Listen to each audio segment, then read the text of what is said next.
அன்பார்ந்த சகோதர சகோதரிகளே,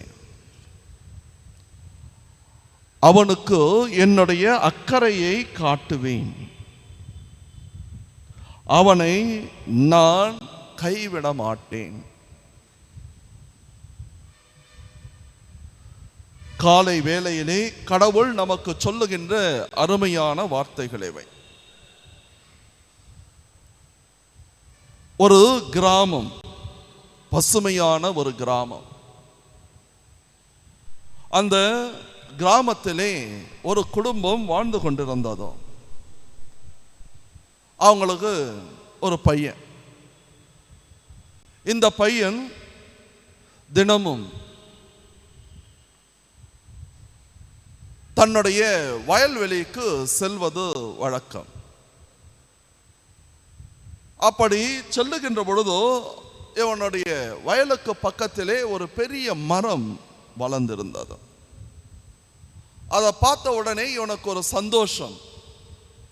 இவன் அந்த மரத்தை நேசிக்க ஆரம்பித்தான். அந்த மரத்தை கட்டி பிடிக்க ஆரம்பித்தான், முத்தம் கொடுக்க ஆரம்பித்தான். அந்த மரமும் இவனை கண்டால் சந்தோஷப்படும். தன்னுடைய கிளைகளை எல்லாம் அது வளைந்து கொடுக்கும், தன்னுடைய கனிகளை எல்லாம் இது கொட்டி கொடுக்கும். இந்த மரத்திற்கும் இவனுக்கும் ஒரு பந்தம் ஏற்பட்டு விட்டது. சிறு குழந்தையாக இருந்தவன் ஒவ்வொரு நாளும் பல மணி நேரம் சென்று தன்னுடைய வயலுக்கு பக்கத்திலே இருந்த அந்த மரத்தோடு செலவிடுவது வழக்கம். இப்படி செலவிட்டு கொண்டிருந்த நேரங்கள் சந்தோஷமாக இருந்தன. அவன் வளர ஆரம்பித்தான். வளர்ந்தோ பள்ளிக்கு செல்ல ஆரம்பித்தான். பள்ளிக்கு செல்ல ஆரம்பித்த பிறகு இந்த மரத்தை பார்க்க வருவதோ சிறிது சிறிதாக குறைந்து விட்டதோ. ஆனால் அந்த மரம் ஏங்கிக் கொண்டிருந்ததோ. எப்பொழுது இந்த சிறுவன் வருவான், இவன் வந்து தன் மீது ஏறுவான், தன்னை முத்தம் செய்வான், கட்டி பிடிப்பான் என்று இது ஏங்கிக் கொண்டிருந்ததோ. ஆனால் பல நேரங்களிலே அவன் வருவது இல்லை. சிறிது சிறிதாக இவனுடைய நட்போ வெளியிலே வளர்ந்து விட்டதினால் அவன் அந்த மரத்தை மறந்து விடுகின்றான். ஒரு வாலிபனாக மாறிய பிறகு ஒரு நாள் வீட்டுக்கு வந்தவன் அந்த மரத்தின் இடத்திலே செல்லுகின்றான். அந்த மரம் இவனை பார்த்தவுடனே சந்தோஷம் அடைகின்றதோ, ரொம்ப ரொம்ப சந்தோஷம் அடைகின்றதோ.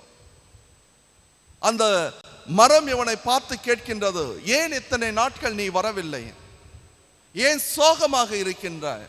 உனக்காக நான் ஏங்கிக் கொண்டிருந்தேன் தெரியாதா என்று. அப்பொழுது அவன் சொல்லுகின்றான், இனிமேல நான் வர்றேன். அப்போ அந்த மறுபடியும் கேட்கின்றதோ, எதுக்காக நீ சோகமா இருக்கிற அப்படின்ட்டு. அப்பொழுது அந்த வாலிப பையன் சொல்லுகின்றான், இதோ என்னுடைய ஃப்ரெண்ட்ஸ் எல்லாரும் பைக் எல்லாம் வச்சுன்னு இருக்கிறாங்க, ஆனால் நான் எந்த ஒரு வண்டியும் வாங்கலை, காசு இல்லை, என்ன செய்யறதுன்னு தெரியல. அப்பொழுது அந்த மரம் சொல்லுகின்றதோ, இவ்வளவு தானே, நீ கவலைப்படாதே. இதோ நான் என்னுடைய கிளைகளை வலுவாக வைத்திருக்கின்றேன், இதில் இருக்கின்ற கிளைகளை நீ வெட்டிக்கொள். வெட்டி அதை விற்றாலே போதும், ஏனென்றால் எனக்கு தெரியும் நான் விலை உயர்ந்தவன். என்னுடைய கிளைகளை நீ வெட்டு என்று கூறுகின்றான். அப்ப அந்த பையன் சொல்றான், உண்மையாவே சொல்றியா? அப்போ அந்த மரம் சொல்லுகின்றது, வெட்டிக்கொள். இவனும் அந்த மரத்தினுடைய பெரிய கிளைகளை வெட்டி சென்று மார்க்கெட்ல விற்கிறான். நல்ல விலைக்கு போதும். விலைக்கு வந்த பிறகு அதை வைத்துக்கொண்டு இவன் ஒரு மோட்டார் பைக்கை வாங்கிட்டு தன்னுடைய பயணத்தை தொடங்குகின்றான். ஆனால் மரத்தை மறந்து விடுகின்றான். நாட்கள் செல்லுகின்றன.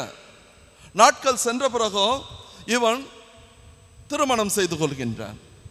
திருமணம் செய்து கொண்ட பிறகு இவனுக்கு பல வேலை பலுக்கள் அந்த மரத்தை மறந்து விடுகின்றான். ஒரு நாள் மாலை வேளையிலே சோகத்தோடு வருகின்றான். அந்த மரத்தை பார்க்கின்றான். அப்பொழுது அந்த மரம் மறுபடியும் இவன் திரும்பி வந்து விட்டானே என்கின்ற ஒரே சந்தோஷம். வா வா, ஏன் இத்தனை நாட்கள் நீ வரவில்லை, எதற்காக நீ கண்ணீர் வடித்துக் கொண்டிருக்கின்றாய் என்று கேட்கின்றதும். அப்பொழுது அவன் சொல்லுகின்றான், இதோ நான் பைக்கில் சுத்தினேன், நல்லா சுத்திட்டு இருந்தேன். அப்பொழுது ஒரு பெண்ணை நான் காதலித்தேன், திருமணமும் செய்து கொண்டேன். இப்பொழுது எனக்கு 2 பிள்ளைகள்.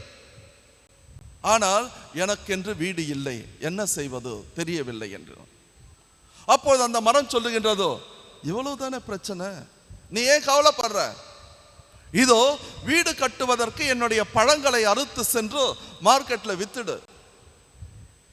அதன் பிறகு நான் எவ்வளவோ உருண்டு திரண்டு இருக்கின்றேன் பார், அடிவேரை மட்டும் விட்டுவிட்டு வெட்டி எடுத்து சென்றோ உன் வீடை கட்டு என்று சொல்லுகின்றதோ. அந்த மரம் சொன்னதை கேட்டு இவனும் அப்படியே செய்கின்றான். இவனும் சென்று அந்த பழங்களை எல்லாம் விற்று நல்ல பணம் கிடைக்கின்றதோ அந்த மரத்தினுடைய கிளைகளை கொண்டு அழகான வீடை கட்டுகின்றான். கட்டி முடித்த பிறகு இந்த மரத்தை மறந்து விடுகின்றான்.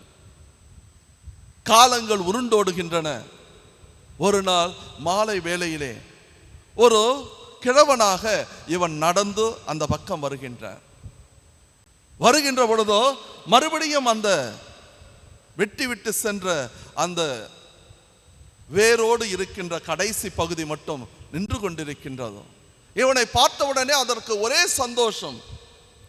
மறுபடியும் நீ திரும்பி வந்திருக்கின்ற எனக்கு எவ்வளவு சந்தோஷமாக இருக்கின்றது தெரியுமா என்று. அப்பொழுது அவன் சொல்லுகின்றான், நான் கிழவன் ஆயிட்டேன். இதோ யாருக்காக நான் உழைத்தேனோ என்னுடைய பிள்ளைகள் என்னை வீட்டை விட்டு விரட்டி விட்டார்கள். நான் கஷ்டப்பட்டேன், வேதனைப்பட்டேன், அவர்களை வளர்ப்பதற்காக எவ்வளவோ செஞ்சேன், ஆனால் இன்றைக்கு நான் விரட்டப்பட்டிருக்கின்றேன் என்று கூறுகின்றான். அப்பொழுது அந்த மரம் சொல்லுகின்றது, கவலைப்படாத, இதோ நீ வெட்டி சென்ற இந்த இடம் உனக்கு இன்னும் என்னால் படுக்கையாக மாற்ற முடியும், இங்கே படுத்து உறங்கு, நான் உன்னை பார்த்துக் கொள்வேன் என்று சொல்லுகின்றான். இறை இயேசுவில் அன்பார்ந்த சகோதர சகோதரிகளே, இது ஒரு கற்பனை கதையாக இருந்தாலும் கடவுள் நமக்கு இன்றைக்கு சொல்லுகின்ற செய்தி இதுதான். நீ எப்படிப்பட்ட ஒரு சூழ்நிலையில் இருந்தாலும் உன் மீது நான் அக்கறை கொண்டிருக்கின்றேன். நீ என்னை பார்க்க வரவில்லை என்றாலும் சரி, நீ என்னை மறந்து விட்டு இருந்தாலும் சரி, நான் உன்னை மறக்க மாட்டேன். இதைதான் யாவே கடவுள் மோயிசனை அழைக்கின்ற பொழுதோ அருமையான வார்த்தைகளை சொல்லி ஜெபிக்கின்றார், அழைக்கின்றார். இதோ என்னுடைய மக்கள், எவ்வளவு அருமையான ஒரு வார்த்தை பாருங்க.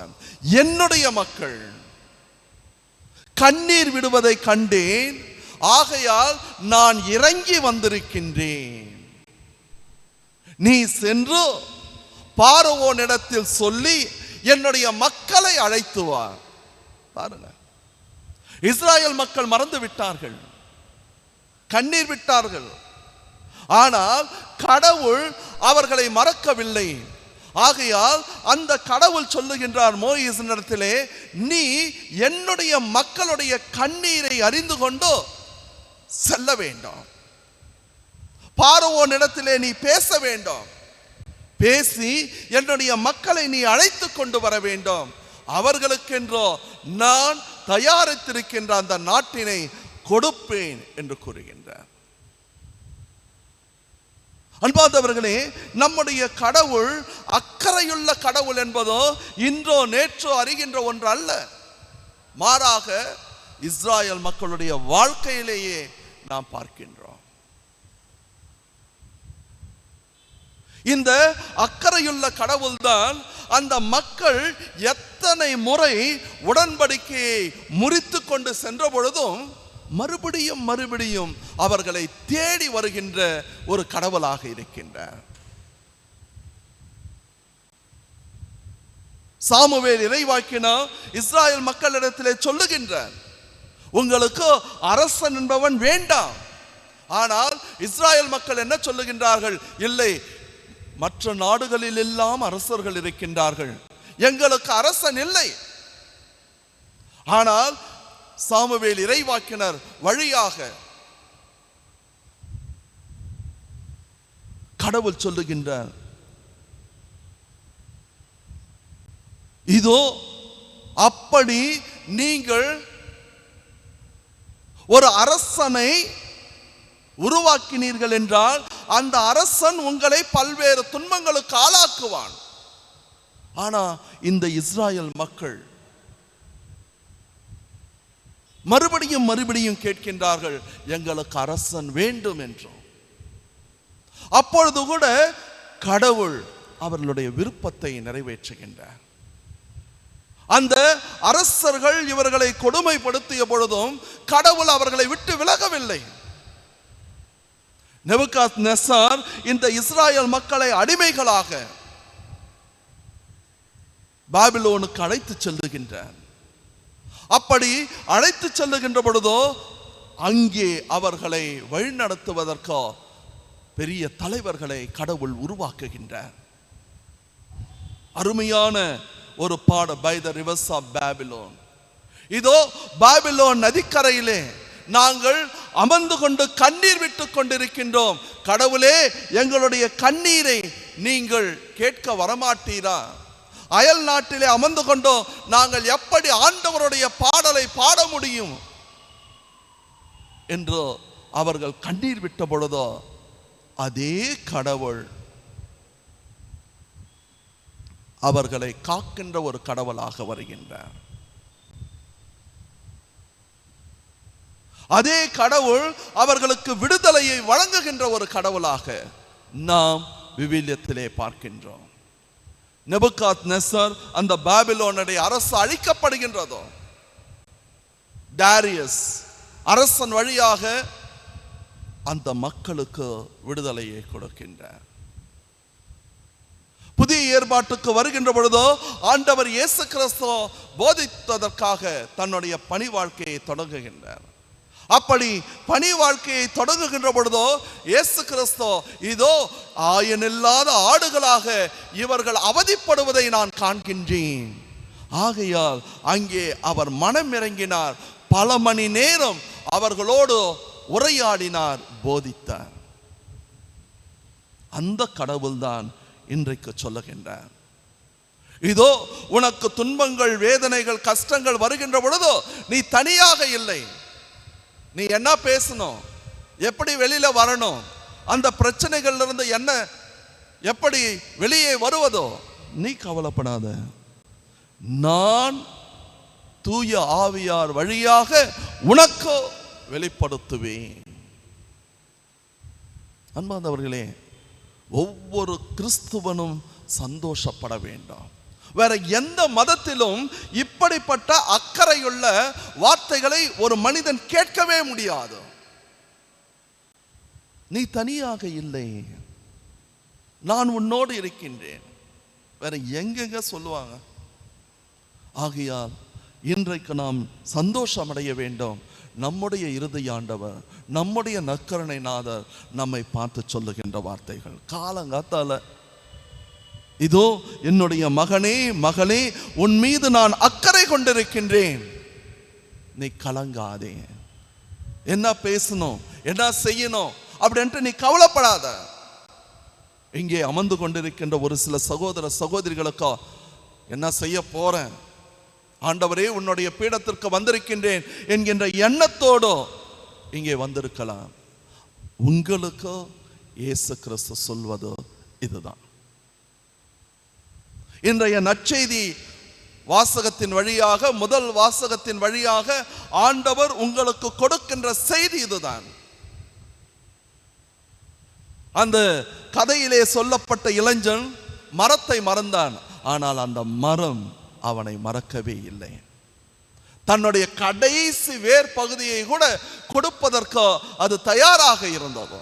அதே போல்தான் நம்முடைய கடவுள், நாம் மறந்தாலும் திரும்ப திரும்ப வருகின்ற பொழுதோ நம்மை மன்னித்து ஏற்றுக்கொள்கின்ற கடவுளாக இருக்கின்றார்.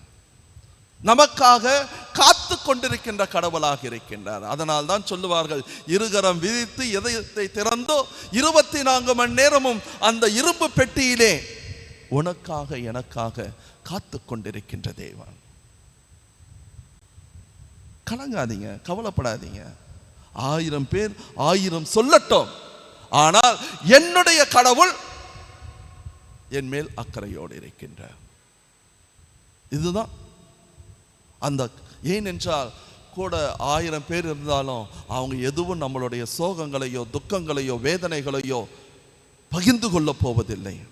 ஆனால் இந்த கடவுள் பகிர்ந்து கொள்வார். இந்த நம்பிக்கையோடு, இந்த விசுவாசத்தோடு, இந்த கடவுள் என்னை விட்டு பிரிவதில்லை என்கின்ற எண்ணத்தோடு நாம் தொடர்ந்து இந்த திருப்பலியிலே ஜெபிப்போம். ஆமென்.